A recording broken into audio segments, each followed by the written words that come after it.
बिस्मिल्लाहिर्रहमानिर्रहीम। अस्सलाम वालेकुम नाज़रीन, मैं हूं डॉक्टर अली और आप देख रहे हैं मेरा फेसबुक और यूट्यूब चैनल।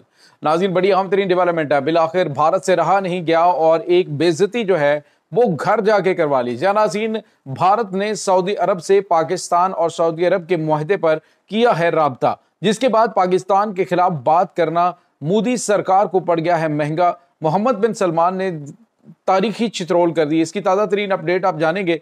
जबकि नाज़रीन, पाकिस्तान और सऊदी अरब के अहम तरीन मुआहदे के बाद अब क्या हुआ है कि इनका आहिस्ता आहिस्ता सॉफ्टवेयर अपडेट हो रहा है। पहले इनके जो एयर चीफ हैं उसने कहा कि जी हमारा जो ऑपरेशन सिंदूर है वो खत्म हो गया है, जबकि अब वजीर दिफा राजनाथ सिंह ने कहा है कि कश्मीर पर हमला करने या कश्मीर वापस लेने की हमें ज़रूरत नहीं है। इसकी आखिर क्या वजूहात हैं, ये तमाम तर डिटेल्स आज के इस व्लॉग में हम आपके साथ शेयर करेंगे। वीडियो की तफसील में जाने से पहले अगर आपने हमारे इस चैनल को सब्सक्राइब नहीं किया हुआ तो आपसे गुजारिश है काइंडली इसको सब्सक्राइब कर लें और बेल आइकन को ज़रूर दबा दें ताकि हमारी आने वाली वीडियो सबसे पहले आप तक पहुंच सकें। नाज़रीन, हम आपके शुक्रगुजार हैं जो आप हमारे व्लॉग्स को देखने के लिए वक्त निकालते हैं और कमेंट सेक्शन में अपनी मोहब्बतों का इजहार भी करते हैं। नाज़रीन, जब से पाकिस्तान और सऊदी अरब के दरमियान ये अहम तरीन मुआहदा हुआ है नाटो तर्ज का, जो इसकी शिक नंबर 5 है, उसके तहत कि पाकिस्तान पर हमला सऊदी अरब पर और सऊदी अरब पर हमला पाकिस्तान पर हमला कंसिडर किया जाएगा और दोनों ममालिक एक दूसरे की मदद करेंगे। तो नाज़रीन, उसके बाद से लेकर भारत के मरोड़ उठ रहे थे कि वो किसी तरीके से सऊदी अरब के साथ राब्ता करें। नाज़रीन, यहाँ पे आपको ये बताते चले कि अब सऊदी अरब के ऊपर दबाव डालने की भारत ने कोशिश की है। नाज़रीन, आपको ये बताते चलें कि इस वक्त भारत और सऊदी अरब के दरमियान जो मजमूई तौर पर वॉल्यूम बनता है ट्रेड का, वो तकरीबन $40 बिलियन है, यानी $20 अरब का तो सिर्फ भारत जो है वो तेल खरीदता है सऊदी अरब से।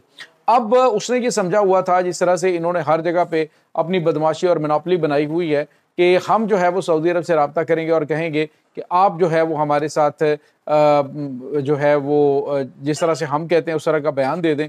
तो नाज़रीन, इत्तलात ये आ रही हैं कि भारत की जानिब से रब्ता किया गया है सऊदी गवर्नमेंट से। मोहम्मद बिन सलमान से कहा गया है कि आप इस तरह करें कि ये जो आपने स्टेटमेंट, ये जो आप लोगों का मुआहदा है पाकिस्तान और भारत के दरमियान, पाकिस्तान और आपके दरमियान जो मुआहदा है, इस मुआहदे के अंदर आप इस तरह की कोई शिक शामिल कर दें, कोई इस तरह का बयान दे दें कि हमारे बड़े स्ट्रेटजिक, बड़े गहरे और बड़े करीबी ताल्लुकात हैं भारत के साथ और ये जो मुआहदा है ये भारत के ऊपर इम्प्लीमेंट नहीं होता। यानी कोई इस तरह की स्टेटमेंट आ जाए कि जिससे भारत जो है वो पाकिस्तान के ऊपर हमला करे तो सऊदी अरब जो है वो पाकिस्तान के साथ ना खड़ा हो। तो इन्होंने नाज़रीन ये अपने से बड़ी कोशिश की और डेफिनेटली उसके पीछे वो ब्लैकमेलिंग भी $40 अरब की थी।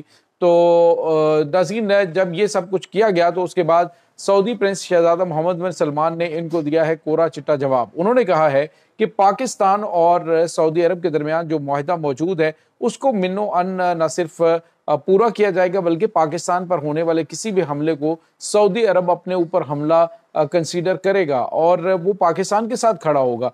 तो नाज़रीन, अब सऊदी अरब ने तो वो लगी लिपटी को नहीं रखी। उन्होंने वाज़ेह तौर पे कहा कि इस तरह की कोई स्टेटमेंट हम जारी नहीं करेंगे, कोई इस तरह का बयान नहीं दिया जाएगा कि आप यानी इनके साथ पाकिस्तान और भारत के दरमियान जंग होती है तो हम मैदान दरमियान में नहीं आएंगे, क्योंकि नाज़रीन इस वक्त पाकिस्तान और भारत के दरमियान कन्फ्लिक्ट जारी रहता है, हमेशा जंग का माहौल बना रहता है। लेकिन अब मोदी सरकार जो है वो बुरी तरह से फंस चुकी है। प्लान तो ये कर रहे थे इनके आर्मी चीफ के, इनके एयर चीफ ने कहा जी कि कौम एक पूरी और भरपूर जंग के लिए तैयार हो जाए कि एक बहुत बड़ी जंग हम पाकिस्तान के साथ शुरू करने जा रहे हैं।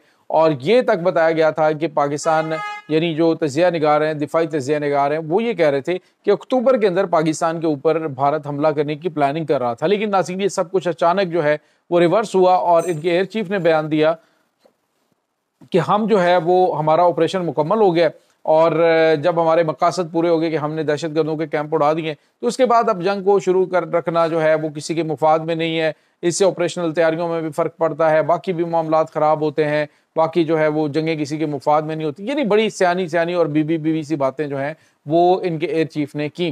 अब दूसरी जानिब नाज़रीन, इनके जो वज़ीर दिफा राजनाथ सिंह हैं, जब सऊदी अरब की जानिब से करारा थप्पड़ पड़ा है तो उसके बाद इनके वज़ीर दिफा राजनाथ सिंह की जानिब से आज एक बयान दिया गया जिसमें उसने कहा जी कि मैंने 5 साल पहले फ़ौज से कहा था कि हमें आज़ाद कश्मीर जो है, यानी कि ये इसको POK कहते हैं, यानी पाकिस्तान ऑक्यूपाइड कश्मीर कहते हैं, ये जो یعنی مقبوضہ پاکستان کشمیر یہ کہتے ہیں.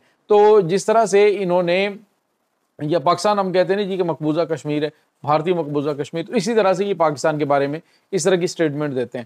اب ہوا یہ ہے کہ انہوں نے کہا ہے راجناتھ سنگھ نے کہ ہمیں پاکستان کے آزاد کشمیر کا جو علاقہ ہے اس کے اوپر حملہ کرنے کی کوئی ضرورت نہیں ہے، ہمیں اس پہ حملہ نہیں کرنا چاہیے. میں نے اپنی فوج کو بتا دیا کہ اس پہ حملہ کرنے کی ضرورت نہیں ہے. ایک دن آئے گا کہ گلگت بلتستان والے اور کشمیر والے کہیں گے جی ہم بھارت کے ساتھ شامل ہوں گے، تو ہمیں اس موقع کا انتظار کرنا چاہیے. تو یہ ناظرین ان کی اوقات اور حیثیت ہو گئی ہے کہ پاکستان کے ایک ماسٹر سٹروک نے ان کو کہیں کا نہیں چھوڑا. اب یہ جو اسلحہ اور گولہ بارود اربوں ڈالر کے معاہدے بڑے بڑے ممالک کے ساتھ کر رہے تھے، وہ سارے کے سارے دھرے رہ جائیں گے، اور آپ کو عنقریب یہ معاہدے جو ہے وہ کینسل ہوتے ہوئے دکھائی دیں گے. کیونکہ اب جو پاکستان کے ساتھ جنگ بلا ماحول، تو آپ سمجھ لیں کہ بھارت کا حملہ کرنے کے حوالے سے جو انہوں نے پلاننگ بنا رکھی تھی وہ ساری کی ساری ان کی جو ہے وہ ختم ہو چکی ہے. اور پاکستان کا جو 6-0 کا سکور ہے وہ ان کا ہمیشہ جو ہے وہ تعاقب کرتا رہے گا. جس طرح کرکٹ کے میدانوں کے اندر پاکستانی جو بلے باز خاتون ہے، انہوں نے جب سینچری سکور کی تو انہوں نے بھی 6-0 جو ہے وہ انہوں نے بنا کے یہ نشان جو ہے انہوں نے دکھایا. اب اس کے بعد جو ہے وہ حارث رؤف ہے انہوں نے، اور پھر آپ نے دیکھا کہ پاکستانی جو بلے باز ہیں انہوں نے جب بیٹ کے ذریعے جو ہے وہ فائرنگ کی تو وہ بھارتی میڈیا تتے توے پہ بیٹھا ہوا ہے. اب اگر یہ چیز جو ہے وہ نہ ہوتی، پاکستان نے یہ معاہدہ نہ کیا ہوتا، تو ممکنہ طور پہ یہ کوئی نہ کوئی اس طرح کی شرارت بازی ضرور کرتے. ابھی انہوں نے جو کی تھی لائن آف کنٹرول کے اوپر، اس کا جواب بڑا زبردست دیا گیا. یعنی انہوں نے اپنے بھارتی فوجی بھی مروائے ہیں اور اپنی چیک پوسٹیں بھی تباہ کروائی ہیں.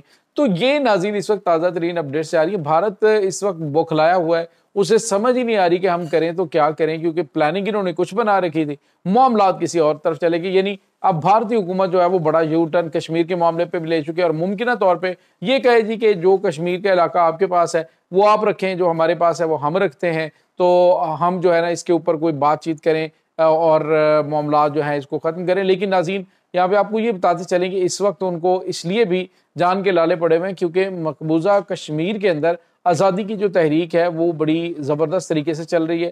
بڑی تعداد میں جو حریت پسند ہیں بھارتی فوج کو نقصان بھی پہنچا رہے ہیں، روزانہ کی بنیاد پہ ان کے اوپر حملے ہو رہے ہیں، اور روزانہ کی بنیاد پہ بھارتی فوجیوں کی وہاں سے لاشیں جا رہی ہیں. تو یہ چیز جو ہے ان کے لیے ایک ڈراؤنا خواب بنتی جا رہی ہے. اب یہ چاہتے ہیں کہ اس ایریا کو مکمل طور پہ اس معاملے کو کلوز کیا جائے.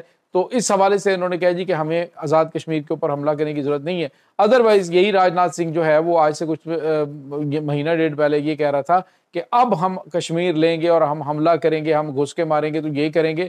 تو کون سا گھسنا، اب گھسو نا، پاکستان کے اندر گھسنے کی ضرورت تو کرو. پاکستان نے جس طرح کا تمہیں جواب دیا ہے، 200 کلومیٹر دور پڑے تمہارے رافیل طیاروں کو ایسے کباڑ کا مال بنا کے رکھ دیا، تو تمہاری ضرورت کیا نہیں ہو سکتی کہ پاکستان کے خلاف اب دوبارہ جو ہے وہ اونچی آواز میں بات کر سکو. تو یہ ناظرین اس وقت تازہ ترین اپڈیٹس چل رہی ہیں. اس تمام صورتحال کے بارے میں آپ کا کیا کہنا ہے؟ کمنٹ سیکشن میں اپنے خیالات کا اظہار ضرور کیجیے گا. انشاءاللہ بہت جلد ملتے ہیں ایک نئی ویڈیو میں. تب تک کے لیے اپنا بہت سارا خیال رکھیے گا. اللہ وارث.